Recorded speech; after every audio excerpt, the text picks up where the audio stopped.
Sony vient de sortir une nouvelle caméra dans sa gamme Cinema-Line, la FX2. Et comme d'habitude, on voit des titres comme la caméra parfaite pour les vidéastes, la petite sœur de la FX3, mais à force de vouloir tout segmenter, est-ce que Sony n'est pas en train de brouiller son propre message? Aujourd'hui, on va se poser une vraie question. Est-ce que la FX2 est vraiment une nouveauté ou juste un compromis de plus dans une gamme qui commence sérieusement à se marcher sur les pieds? Allez, c'est parti!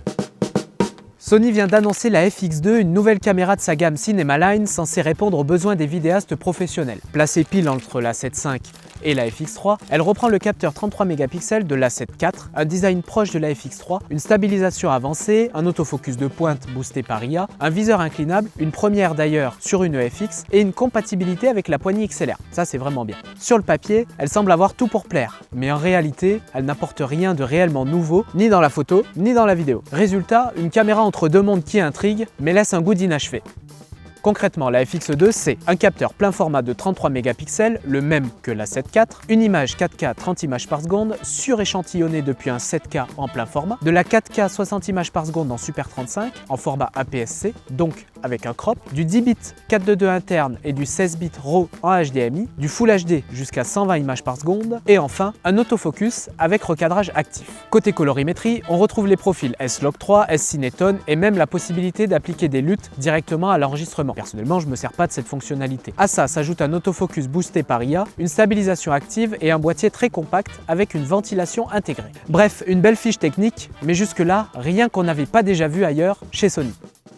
Et c'est là qu'on commence à douter. La FX2 arrive pile entre deux modèles. La FX3 taillée pour le cinéma avec un capteur de 12 mégapixels, une meilleure gestion des basses lumières, et la 7.5, dernière hybride de Sony avec de meilleurs specs en photo, la 4K 60p sans crop, un autofocus redoutable et un capteur mieux défini. Résultat, la FX2 fait un peu de l'un, un peu de l'autre, mais n'excelle dans aucun domaine. Elle ne propose pas la dynamique ou la sensibilité d'une FX3 et elle n'a pas la polyvalence ni la résolution photo de la 7.5. Au final, on est un petit peu dans une sorte de flou artistique. Où est-ce qu'on place ce modèle ? Alors posons-nous la question, pour qui a été pensée la FX2? Clairement, elle vise les vidéastes indépendants, les créateurs de contenu exigeants, les documentaristes, les cadreurs en solo qui veulent un outil léger mais robuste. Elle est pensée pour s'intégrer dans une petite configuration, être montée facilement sur un gimbal ou fonctionner en mode run and gun. Mais si tu fais du contenu pro, que tu tournes déjà avec une FX3 ou que tu cherches une vraie différence, tu ne la trouveras pas ici. Et aussi, si tu fais de la photo, la 7.5 reste un bien meilleur choix. En fait, la FX2 c'est une caméra pratique mais pas indispensable.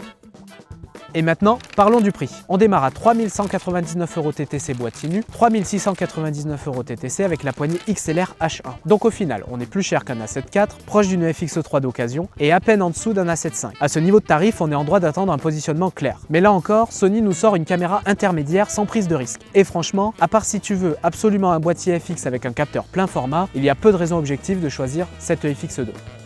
Pour conclure, la FX2 c'est une caméra bien pensée, bien fabriquée, bien équipée. Alors qu'on se le dise, mes remarques très clivantes viennent de mon besoin et de mon expérience avec les produits Sony. Mais encore une fois, c'est un très bon boîtier. Mais c'est aussi une caméra un petit peu tiède. Pourquoi ?